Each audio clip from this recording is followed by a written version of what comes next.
Assalamualaikum warahmatullahi wabarakatuh. Kali ini penulis mau menjelaskan soal hasil dyno yang hari Sabtu penulis lakukan. Sekarang hari Senin. Jadi eh, di dyno ini kondisi motor penulis termasuk kurang fit ya. Entah mengapa nggak seenak biasanya. Tapi ya wes lah, terus kadung janjian. Oli 1240 ya 1230-an lah ketika melakukan dyno. Sebuah rekor karena ya biasanya oli-oli kayak PTT, ADNOC, lain-lain ya, itu biasanya kan 300 km tak drain. Ini 1200 belum di drain. Kenapa? Ya suara mesin masih halus. Mungkin sampai 1500 ya. Maaf untuk yang nunggu-nunggu hasilnya. Uni oil saya belum. Ya penulis mau tuntaskan dulu sekalian rekondisi katanya kan. Kalau kondisi olinya wah hijau banget.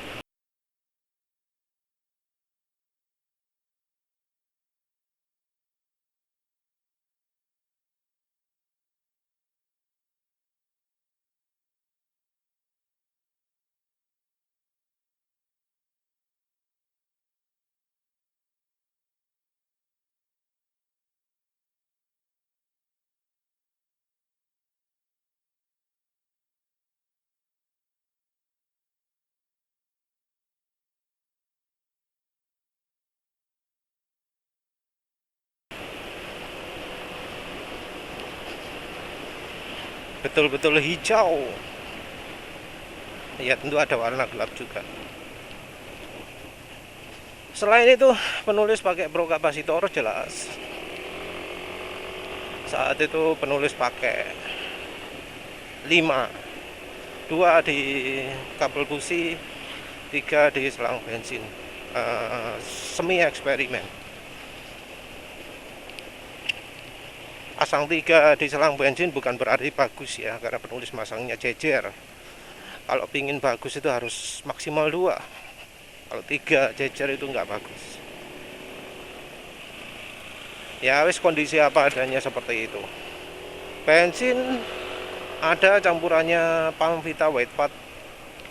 Palmvita White Fatnya kira-kira kalau ukurannya sendok, 3 sendok untuk 6 liter. Banyak itu ya. 3 sendok nggak diperes ya. 3 sendok munjung. Banyak sekali itu. Segini.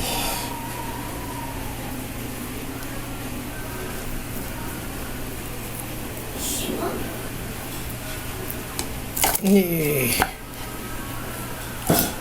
Tes. Tahu sendiri kan waktu penulis nyampur itu seberapa banyak. Ya itu tak kok. Lepok no tangki kabeh ya. Tes ya, tes apakah benar bikin macet. Ya nggak ada sih. Di dyno sampai berulang kali digeber gitu ya. Sampai kecepatan 123. Iya ya, top speed teoretis motor penulis ini 123.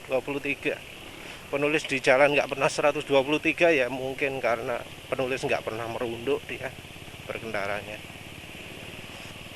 Kondisi motor lain apa? Semuanya standar, betul-betul standar. Oli mesinnya Castrol GPS tadi itu campuran bimoli ya, campuran Sado Revitalizan.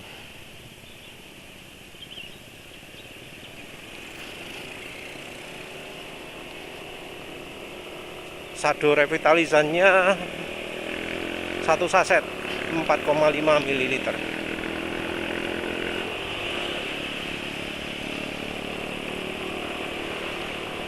Akselerasi motor kalau penulis ukur 0-100 sebelum itu ya, di hari sebelum itu, hari Jumat kalau nggak salah, 17,6 detik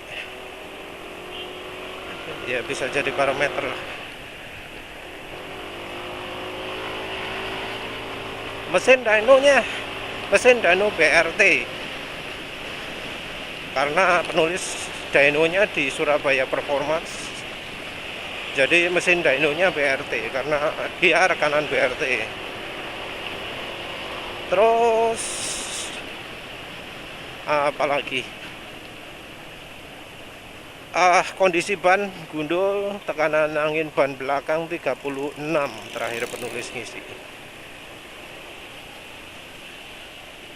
Dan kondisi ban penulis seperti penulis tunjukkan sebelumnya, belum diupload videonya. Kondisi bannya nggak senter, jadi ketika digeber, ketika digeber setempat bannya goyang. Tak lihat kan apa ya? Jadi waktu digeber setempat itu goyang bannya.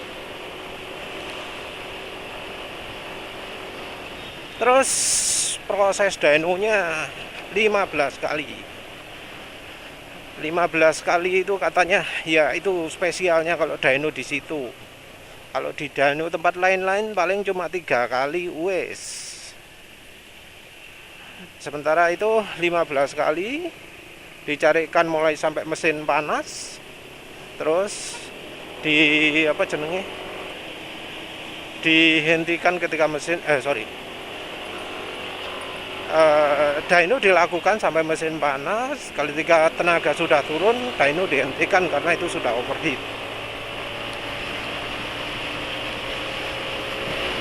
Penulis nggak dikasih semua data ya. Penulis cuma dikasih data yang ke-9, run nomor 9. Sui ya, butuh 9 kali run, dan itu 15 kali di run dynonya.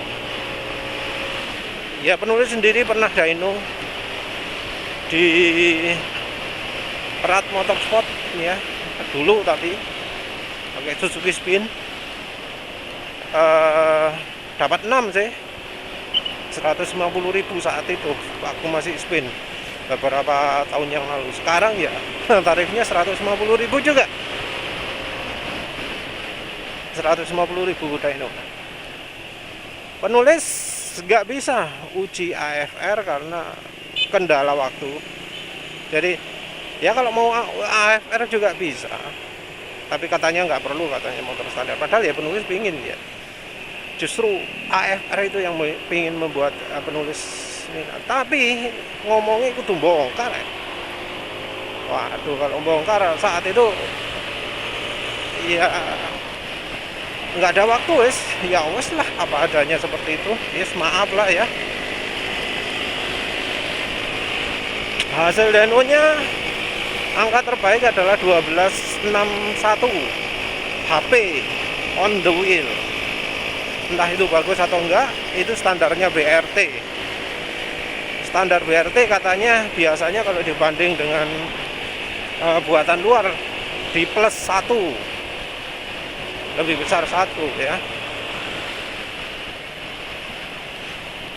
Aduh, lupa isi bensin, mau isi bensin dulu.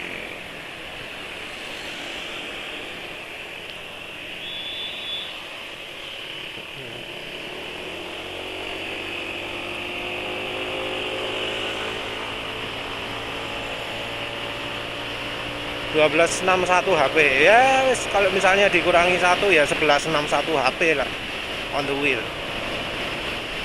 Terus torsinya 10,05 kalau yang di data top speednya ya. Ada sih dikasih PDF-nya, tapi penulis enaknya menjelaskan nggak lewat PDF. Terus powernya hasil dynonya ripple ya, ada naik turun ya.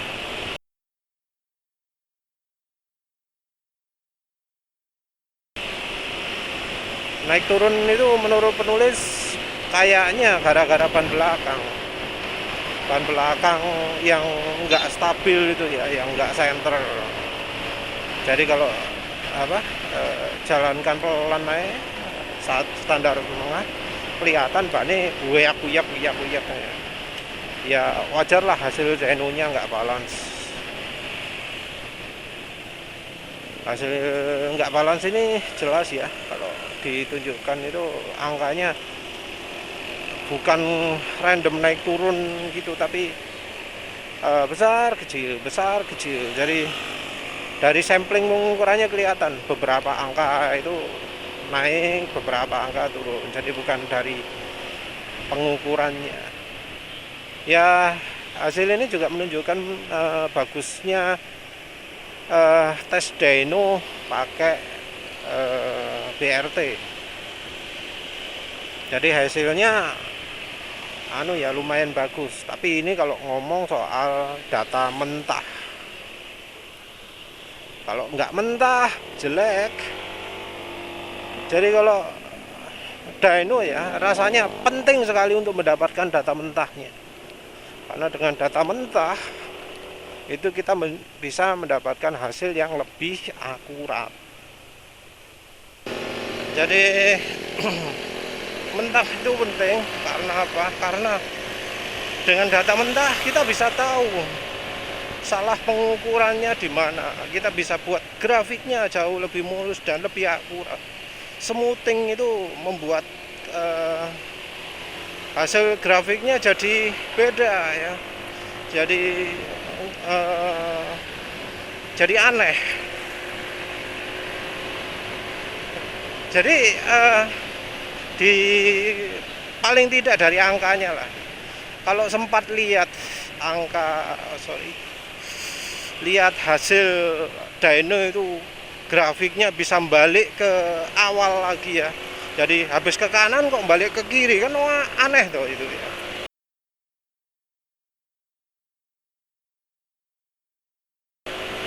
Bisa seperti itu karena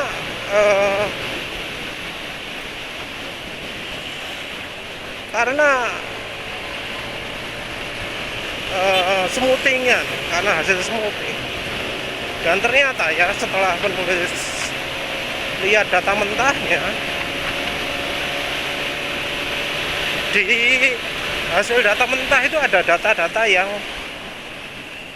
kacau. Jadi torsi kebaca 0. Torsi kebaca 0 kan agak aneh ya. Ketika motor jalan kok torsinya kebaca 0. Itu mungkin banyak lah pas lagi skip ya, lagi loncat dari permukaan drumnya dyno ya. Jadi makanya kebaca 0. Ada beberapa data yang kebaca 0, terutama di data yang dibanding dengan kecepatan. Dari data kebaca 0 itu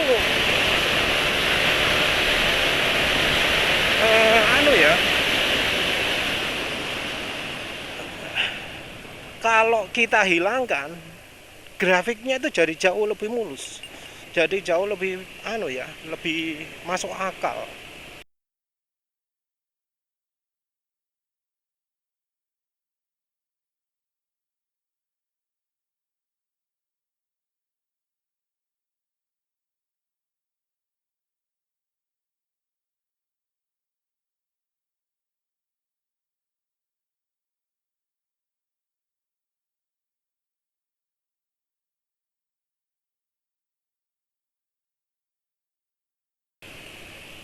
Jadi dengan ada data error itu, grafiknya jadi kacau begitu di smoothing. Bisa kelihatan lah. Grafik dyno itu kan mestinya berubahnya pelan-pelan ya. Bentuknya enggak mendadak tajam gitu ya. Tapi gara-gara ada error data itu, setelah di smoothing hasilnya jadi tajam. Jadi naik itu tiba-tiba mendadak menukik berapa derajat gitu. Padahal kan harusnya namanya tenaga transisinya nggak ekstrim kan. Nah, gara-gara smoothingan jadi ekstrim. Gara-gara smoothingan datanya jadi aneh gitu ya. Habis bergerak ke kanan balik ke kiri lagi. Nah, itu gara-gara smoothingan. Tanpa smoothingan datanya jadi lebih terlihat enak di mata. Jadi kalau misalnya dyno minta data mentahnya ya, data data angkanya ya, jangan cuma data apa jenenge, eh, data grafiknya tok. Jadi satu itu data apa, data mentahan, data angka itu penting sekali. Terus yang berikutnya adalah data kecepatan. HP torsi versus kecepatan. Selama ini kan yang sering ditunjukkan adalah HP torsi versus RPM kan.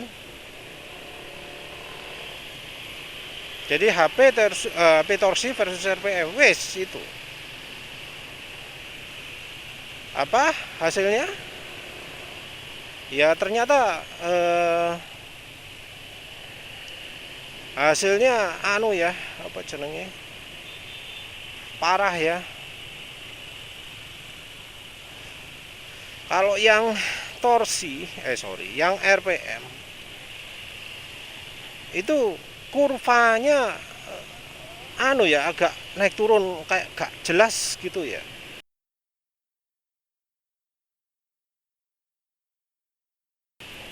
Kalau yang motor penulis sih kan. Ini motor matic, kita ngomong motor matic, bukan motor lagi. Kalau motor lagi lain lagi. Ini kita ngomong motor matic. Jadi grafik itu nonjok di RPM berapa itu? RPM sebelum 6500, terus turun lagi, naik lagi, turun lagi. Kelihatan aneh gitu.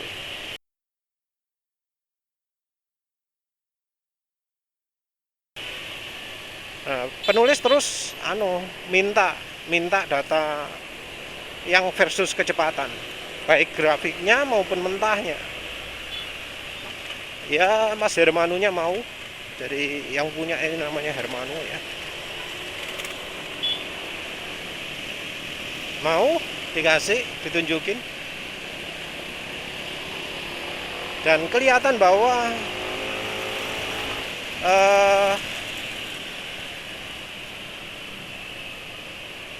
dengan berdasarkan kecepatan, kenaikan tenaga itu jadi lebih luas, jadi lebih jelas.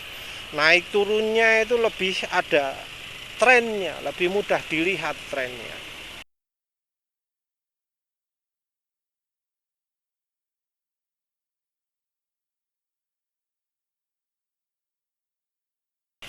Penulis ya minta data mentah ya, jadi penulis buat sendiri di Excel, dibuat chartnya, kelihatan hasilnya pakai XY scatter ya.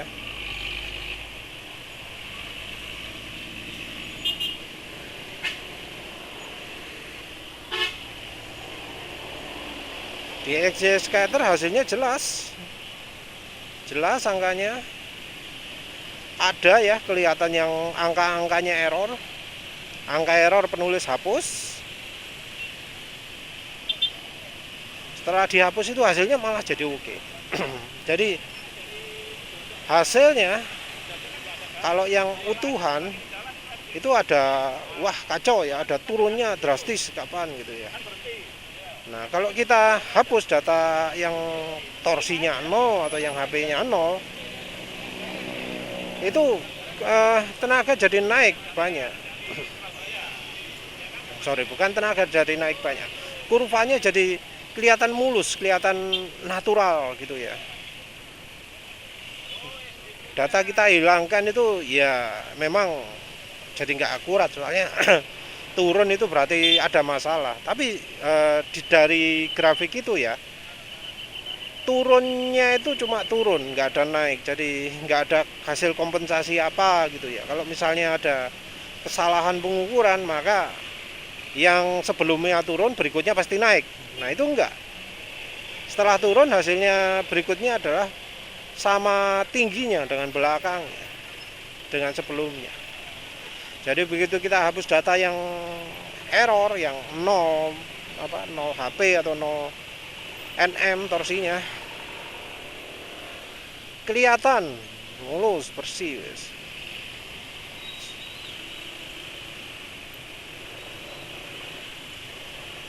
Dari data kecepatan ini kita juga bisa lihat ya seberapa besar tenaganya di kecepatan sekian. Itu menurut penulis penting ya.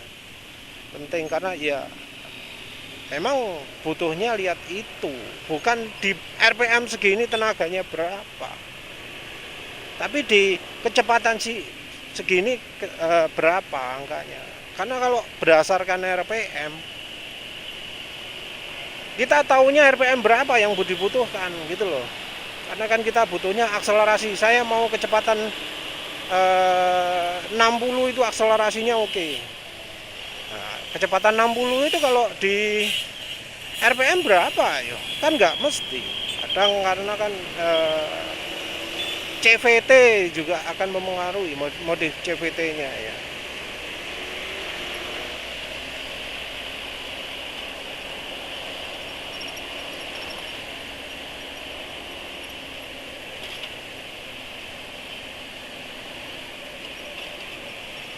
Ya penulis kebetulan juga ditunjukkan ya, yang hasil smoothingan tentu ya.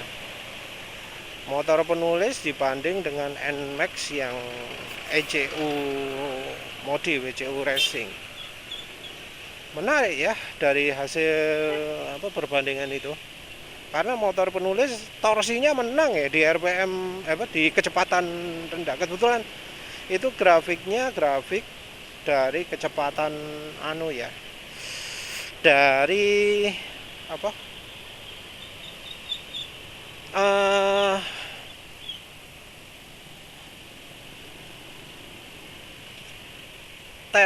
tenaga torsi versus kecepatan. Jadi sumbu X-nya kecepatan. Kelihatan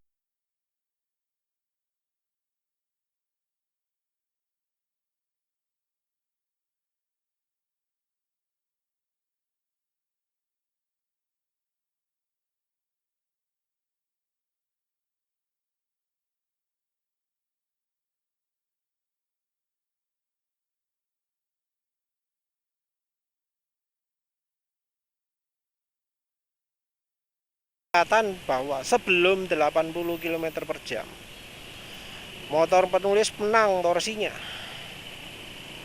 Jadi tenaga di awal juga kelihatan menang. Di 80 baru setara. Setelah itu baru kalah. Kalau lihat data itu penulis curiga ini dia ini pakai merubah noken as ya. Karena kalau nggak merubah noken as gitu rasanya masa ya ECU Racing membuat tenaga berkurang di RPM rendah. Rasanya itu karena noken as. Karena noken asnya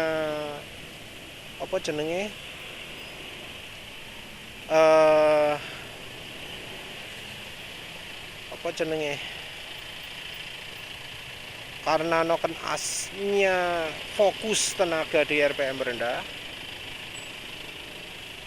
punya penulis ya, maka tenaga motor penulis lebih besar di RPM rendah. Sementara itu yang punya NMAX modif ini karena dia fokus tenaga di RPM atas, maka ya tenaga RPM rendah berkurang, tapi tenaga RPM atas bertambah. Itu tentu kalau ECU masih standar nggak akan bisa kayak gitu ya, harus ECU-nya harus ganti kalau sudah ganti noken as ya. Kalau nggak ganti noken as ya pasti nggak pas lah ya, karena namanya noken as itu kan merubah pasokan udara untuk fokus ke entah RPM berapa ya sesuai tuningannya. Oh ya, soal antara lihat versi RPM dan versi kecepatan, penulis lupa belum jelaskan. Ada contoh yang menunjukkan bagaimana nggak cocoknya RPM, menggunakan data RPM itu sebagai pacuan ya. Jadi di data dyno berdasarkan RPM itu kelihatan di tenaga di sekitar 6 ribuan itu naik kan, terus habis itu langsung turun di 6.500. Nah, di data kecepatan naik dan turunnya itu terjadi nggak sesingkat itu. Jadi naiknya itu mulai dari kecepatan 40, turunnya di kecepatan sekitar 60-70.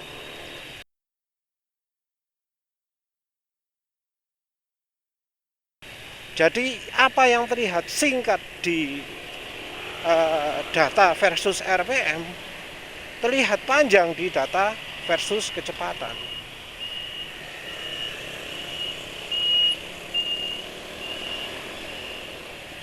Jadi beda jauh. Yang di RPM cuma saknyut gitu ya. Yang di kecepatan bisa mulai dari 40 sampai kecepatan 60. Nah, ini kan penting, naik sedikit itu pun penting ya untuk motor kan. Karena pengaruhnya antara 40 sampai 60, banyak itu.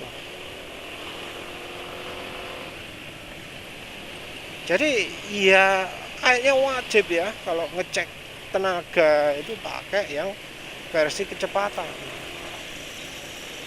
Soalnya kalau versi RPM ya kita nggak tahu roller itu rasionya bagaimana. Kita nggak tahu hasil tenaga di kecepatan sekian berapa.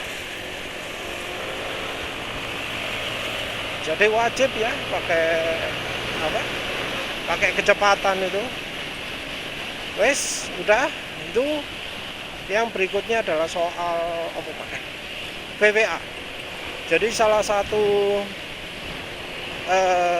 alasan penulis dyno itu adalah untuk lihat tonjokan VVA.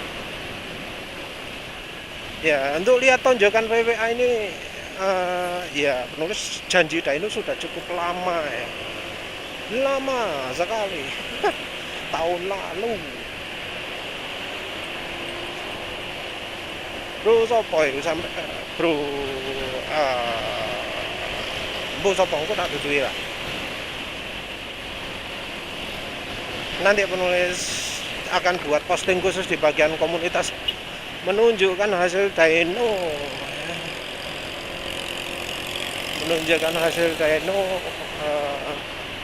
di RPM segini sampai segini gitu ya. Kita ngomongnya RPM karena ya VVA katanya kan aktifnya di 6.500 ya.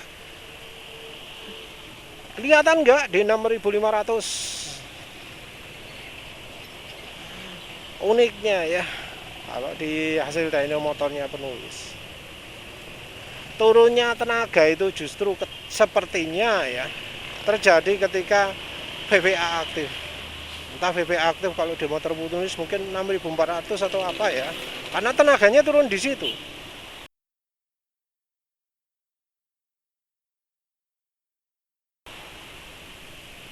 Unik ya. Jadi motor penulis itu tenaganya justru turun ketika VVA aktif.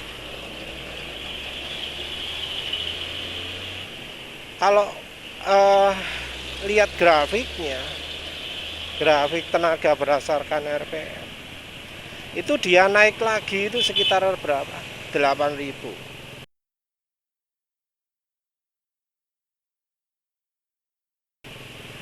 Jadi kayaknya untuk motor penulis ini cocoknya VVA itu diaktifkan di RPM sekitar 7.000 8.000 kalau lihat hasil dyno ya.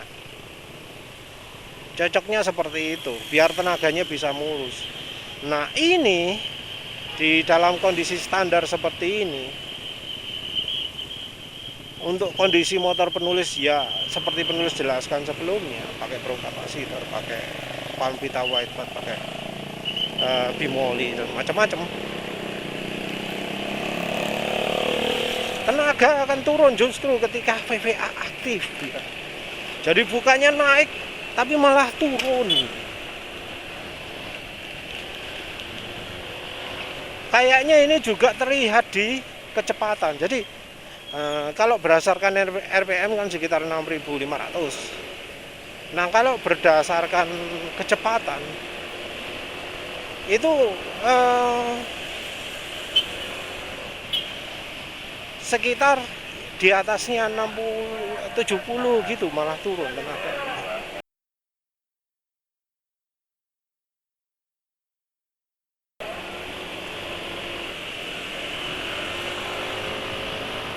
Jadi ya ironinya itu.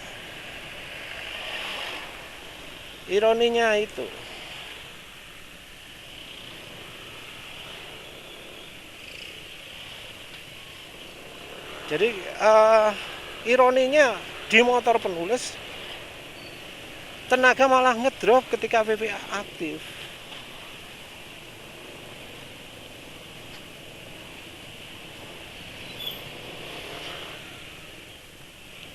Kalau bisa untuk motor penulis ya, VPA itu diaktifkan ya sesudah 7.000 atau 8.000 gitu. Tapi entah bisa atau enggak ya.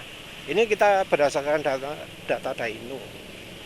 Ya mungkin bisa jadi acuan untuk mereka yang ingin menambah tenaga tanpa merubah apa-apa. Penulis nggak tahu di softwarenya Yamaha itu nggak merubah kapan VPA aktif itu ya. Kalau bisa, wah penulis pingin ganti.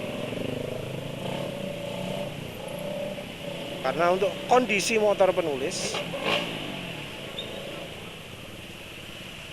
yang tepat ya bukan di 6.500 tapi agak lebih tinggi.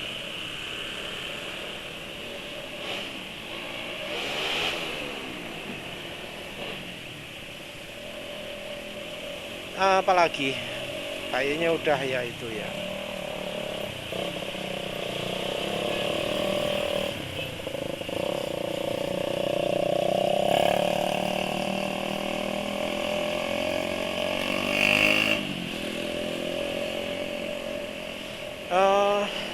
Kok mana? Kayaknya nggak ada ya. Apalagi yang perlu dibahas di dyno penulis? Kalau lupa ya wis lah, penulis bahas video lain.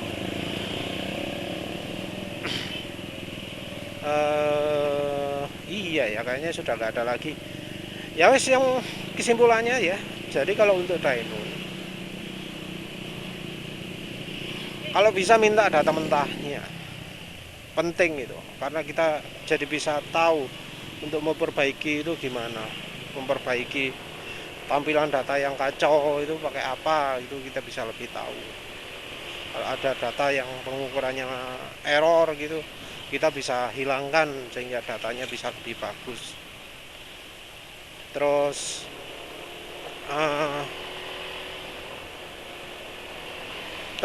wajib untuk dyno itu yang versus kecepatan juga. Jadi nggak cuma RPM tapi juga kecepatan. Kalau bisa juga RPM versus kecepatan. Jadi bukan tenaga versus kecepatan, tapi RPM versus kecepatan. Jadi kita tahu di RPM berapa kecepatan tertentu itu dapatnya. Itu penting karena ya kita jadi bisa fokus di RPM berapa kita nambah tenaga. Karena kayak modif noken as, modif udara ya, pasokan udara baik masuk maupun keluar itu sangat sensitif sama RPM, bukan sama kecepatan tapi sama RPM. Nah, dengan tahu di kecepatan ini RPM berapa gitu ya, kita bisa tahu oh di kecepatan ini berarti saya harus ngubah untuk yang RPM ini. Kalau lihat ada turun, soalnya kadang kan beda hasil antara yang versus RPM dengan versus kecepatan. Di versus kecepatan datanya mulus, di versus RPM datanya amburadul. Padahal sama datanya. Nah, kita pakai acuan yang di kecepatannya untuk lihat mana yang perlu ditingkatkan tenaganya. Nah, setelah lihat kecepatan itu, kita lihat di kecepatan itu RPM berapa. Di RPM berapa kita lihat di grafik RPM versus kecepatan. Terus ya wes RPM itu yang kita tingkatkan. Yang suka kebut-kebutan, yang suka touring, kita pakai yang di kecepatan tinggi.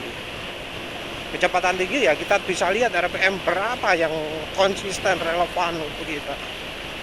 Ya tentu dyno harus dilakukan sesudah modifikasi CVT-nya. Jadi CVT-nya bukan belakangan, tapi duluan. Tujuannya duluan adalah untuk biar bisa menentukan tuningnya. Nanti kita akan bisa pilih, misalnya kalau noken ASBRT kita mau pilih yang tipe mana, T1, S1 atau apalah ya, kita bisa lebih mudah rekomendasinya.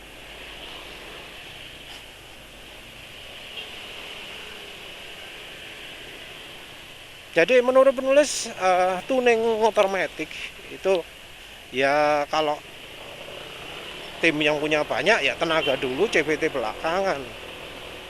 Tapi kalau menurut penulis ya CVT dulu, dicari maunya top speed berapa, terus berikutnya dari mesinnya. Mungkin kebalik ya, mungkin kebalik. Soalnya semua orang itu pasti tenaga dulu, CVT belakangan. CVT disesuaikan mesin. Tapi kalau menurut penulis kayaknya kok lebih enak CVT dulu baru mesin. Memang sih ada misalnya overshootnya.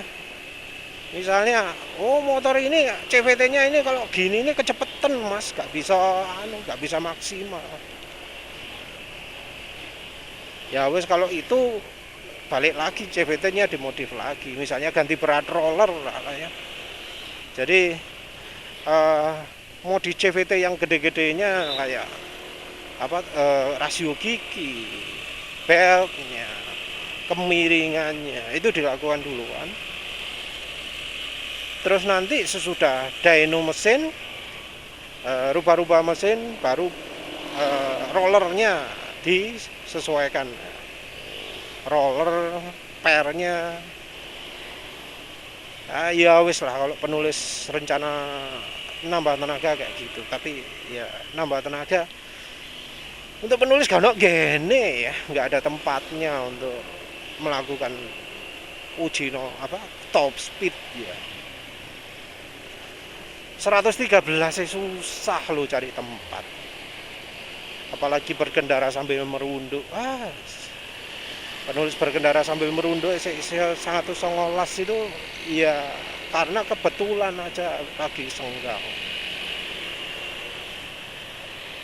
lagi ada kereta api lewat ya, kalau agak salah ya, agak ono. Ya wes gitu aja lah. Terima kasih sudah menonton. Assalamualaikum warahmatullahi wabarakatuh.